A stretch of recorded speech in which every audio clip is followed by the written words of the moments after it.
नमस्कार, मैं देवलग और आप देख रहे हैं news live.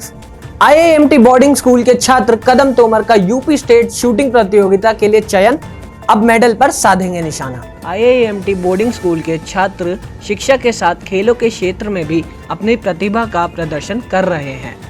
Pre UP state shooting प्रतियोगिता में शानदार प्रदर्शन करने वाले आईआईएमटी बोर्डिंग के कक्षा 8 के छात्र कदम तोमर अब यूपी स्टेट शूटिंग प्रतियोगिता में मेडल पर निशाना साधेंगे। इससे पूर्व नई दिल्ली स्थित doctor Karni Singh shooting range में आयोजित प्री यूपी स्टेट शूटिंग प्रतियोगिता में कदम तोमर ने 400 में से 347 अंक प्राप्त किए थे। इस शानदार प्रदर्शन के चलते कदम तोमर का चयन यूपी स्टेट शूटिंग प्रतियोगिता के लिए हुआ था।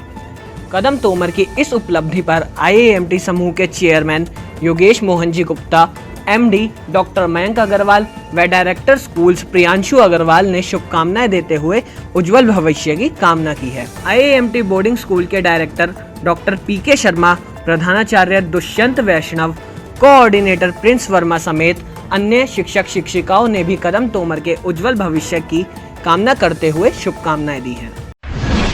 उपराष्ट्रपति पद के लिए एनडीए उम्मीदवार सीपी राधाकृष्णन ने दाखिल किया नामांकन, पीएम मोदी रहे मौजूद। उपराष्ट्रपति पद के लिए एनडीए उम्मीदवार सीपी राधाकृष्णन ने आज अपना नामांकन दाखिल कर दिया। नामांकन 4 सेट में दाखिल किया गया है, जिनमें से प्रत्येक पर 20 प्रस्तावकों और 20 अनुमोदकों के हस्ताक्षर हैं।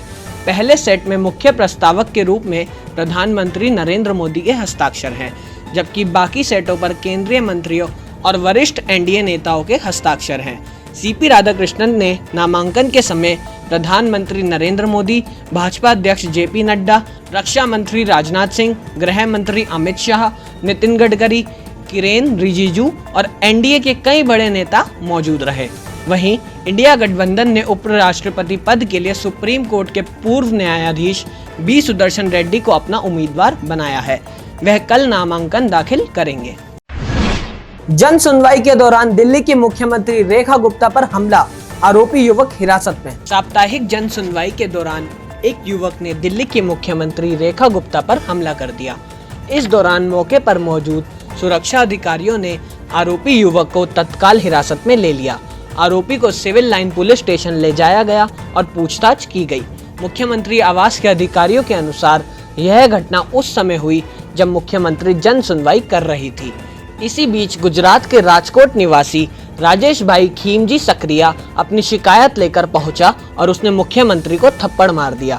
दिल्ली बीजेपी के प्रवक्ता प्रवीण शंकर ने बताया कि आरोपी युवक ने पहले मुख्यमंत्री को कुछ कागज दिया और फिर चिल्लाते हुए थप्पड़ मार दिया। वहीं दिल्ली बीजेपी अध्यक्ष वीरेंद्र सचदेवा ने कहा कि धक्का मुक्की के दौरान मुख्यमंत्री का सिर शायद मेज के कोने पर लग गया था। बीएमसी से पहले बेस्ट चुनाव में उद्धव और राज ठाकरे को झटका, सभी सीटें हारे, खाता भी नहीं खुला। महाराष्ट्र में होने वाले निकाय चुनाव में उद्धव ठाकरे की शिवसेना और राज ठाकरे की महाराष्ट्र नवनिर्माण सेना मिलकर मैदान में उतरने की तैयारी कर रहे हैं। इससे पूर्व ठाकरे भाइयों को महाराष्ट्र में Brihan Mumbai electric supply and transport यानी बेस्ट के चुनाव में बड़ा झटका लगा था। दोनों पार्टियों के लिए इस चुनाव को बीएमसी चुनाव से पहले का टेस्ट बताया जा रहा है, जिसमें वे फेल हो गए हैं। बेस्ट से जुड़ी कोऑपरेटिव क्रेडिट सोसाइटी के चुनाव में शिवसेना और एमएनएस का पैनल 21 सीटों पर लड़ा था और वे सभी 21 सीटें हार गए हैं। 20 साल बाद साथ आए ठाकरे बंधुओं का यह पहला चुनाव था जिसमें उनका खाता तक नहीं खुल सका है। बेस्ट कामगार सेना के अध्यक्ष सुहास सामंत ने कहा कि उद्धव ठाकरे और राज ठाकरे गठबंधन के सभी 21 उम्मीदवारों की हार हैरान कर देने वाली है। ट्रंप, पुतिन और जेलेंस्की की त्रिपक्षीय बैठक की तैयारी तेज, हंगरी की राजधानी बुडापेस्ट में मिल सकते हैं तीनों नेता। अब रूस यूक्रेन युद्ध खत्म होने की संभावना तेजी से बन रही है। अमेरिकी राष्ट्रपति डोनाल्ड ट्रंप, रूसी राष्ट्रपति व्लादिमीर पुतिन और यूक्रेन के राष्ट्रपति व्लादिमीर जेलेंस्की बहुत जल्द शिखर वार्ता करने वाले हैं। यह बैठक इसलिए भी अहम मानी जा रही है क्योंकि ऐसा पहली बार होगा जब जेलेंस्की, पुतिन और ट्रंप एक साथ युद्ध खत्म करने के लिए बातचीत करेंगे। हालांकि अभी यह तय नहीं है कि ये बैठक कहां होगी, लेकिन माना जा रहा है कि तीनों नेताओं की शिखर वार्ता हंगरी की राजधानी बुडापेस्ट में हो सकती है। ट्रंप प्रशासन के एक अधिकारी के अनुसार व्हाइट हाउस बुडापेस्ट में अमेरिका, रूस और यूक्रेन के राष्ट्रपतियों की संभावित बैठक की योजना बना रहा है। वहीं व्हाइट हाउस की प्रेस सचिव कैरोलिन लेविट ने कहा कि मैं स्थानों की पुष्टि या खंडन नहीं करूंगी। मीडिया रिपोर्ट्स के अनुसार बुडापेस्ट के साथ जेनेवा और वेटिकन सिटी भी संभावित स्थानों में शामिल है। शेयर बाजार में तेजी बरकरार, सेंसेक्स और निफ्टी दोनों में उछाल। घरेलू शेयर बाजार में आज भी तेजी जारी रही। हालांकि आज शेयर बाजार ने फ्लैट शुरुआत की और बीएसई सेंसेक्स 27.08 अंकों की बढ़त के साथ 81,671.47 अंकों के लेवल पर खुला, जबकि एनएसई के निफ्टी ने 14.85 अंकों की गिरावट के साथ 24,965.80 अंकों पर कारोबार की शुरुआत की। हालांकि कुछ देर बाद सेंसेक्स ने और तेजी पकड़ी और यह 81,800 अंक के लेवल पर पहुंच गया। इसके साथ ही निफ्टी ने भी बढ़त बनाई और 25,043 का लेवल हासिल कर लिया।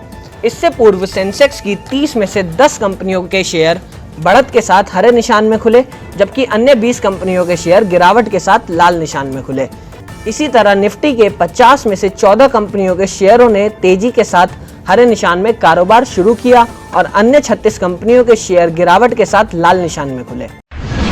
सराफा बाजार में गिरावट जारी, एक बार फिर कम हुए सोने चांदी के दाम। घरेलू सराफा बाजार में आज सोने चांदी के दामों में गिरावट दर्ज की गई।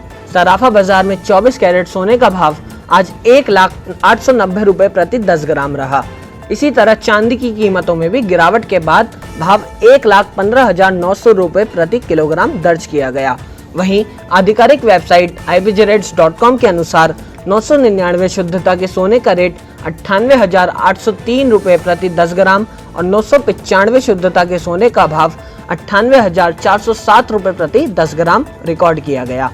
इसी तरह 999 की चांदी का रेट 1,11,225 रुपए प्रति किलोग्राम रहा। आज के लिए बस इतना ही। कल फिर मिलेंगे देश दुनिया की नई जानकारियों के साथ। तब तक के लिए देखते रहिए और सब्सक्राइब कीजिए IIMT मीडिया।